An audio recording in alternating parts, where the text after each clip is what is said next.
আসসালামু আলাইকুম। আমি বানিয়ে দেখাবো মোগলাই পরোটা। তো এখানে আমি মোগলাই পরোটা বানানোর জন্য ময়দাটা মাখিয়ে নিয়েছি।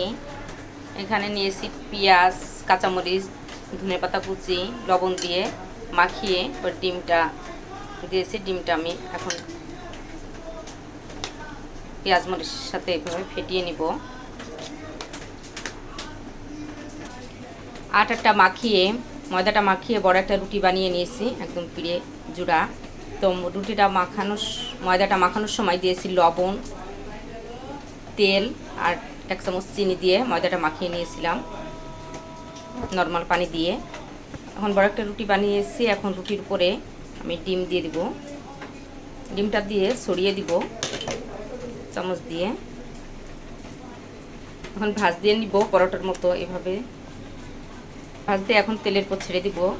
তো ভাজ দিয়ে এইভাবে আলতো হাতে তেলের উপর ছেড়ে দিব। তেলটা গরম করে নিয়েছি, তেলের উপর ছেড়ে দিয়েছি। এখন মিডিয়াম জাল রেখে ভেজে নিব।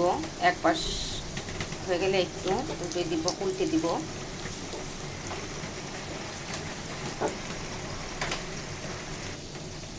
এক পাশ হয়ে গেছে, সম্পূর্ণ হয় নাই, উল্টে দিয়েছি, আবার উল্টে দিব। এভাবে 2-3 বার উল্টে পাল্টিয়ে পরোটাটা ভেজে নিব। মোগলাই পরোটা আবার উল্টে দিব।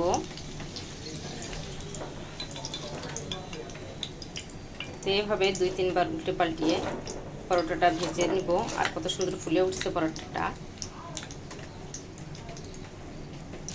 পরোটাটা ভাজা হয়ে গেছে। এখন এভাবে আমি 2-3 বার উল্টে পাল্টিয়ে মুসমুসে করে ভেজে নিয়েছি। আর ভিতরে ডিমটাও সিদ্ধ হয়ে গেছে আর পরোটা কত সুন্দরভাবে ফুলে উঠেছে। তো আমরা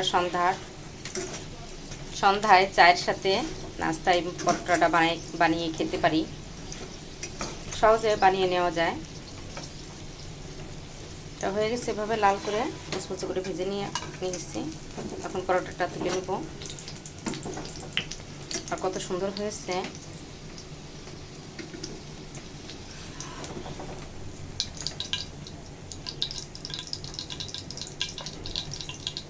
এখন একটা পিঠের উপর রেখে পরোটাটা কেটে নিব।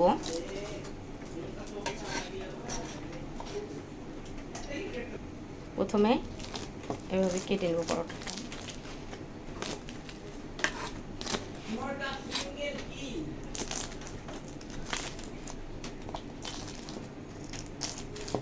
এখন শসা সালাদ অথবা টমেটো সস দিয়ে পরোটাটা আমরা পরিবেশন করব। তো তৈরি হয়ে গেল আমার সন্ধ্যায় চায়ের সাথে নাস্তার জন্য মোগলাই পরোটা ভাজা। তো বাসা আপনারা ট্রাই করবেন। আর কেমন হলো কমেন্টস করে জানাবেন। আমার রেসিপিটি যদি ভালো লাগে আমার চ্যানেলটি সাবস্ক্রাইব করবেন, ফেসবুক পেজটি ফলো করে লাইক দিয়ে সাথে থাকবেন। সবাই ভালো থাকবেন। নতুন নতুন রেসিপি নিয়ে আবার আপনাদের সামনে হাজির হয়ে যাব। আমাদের জন্য দোয়া করবেন। আল্লাহ হাফেজ।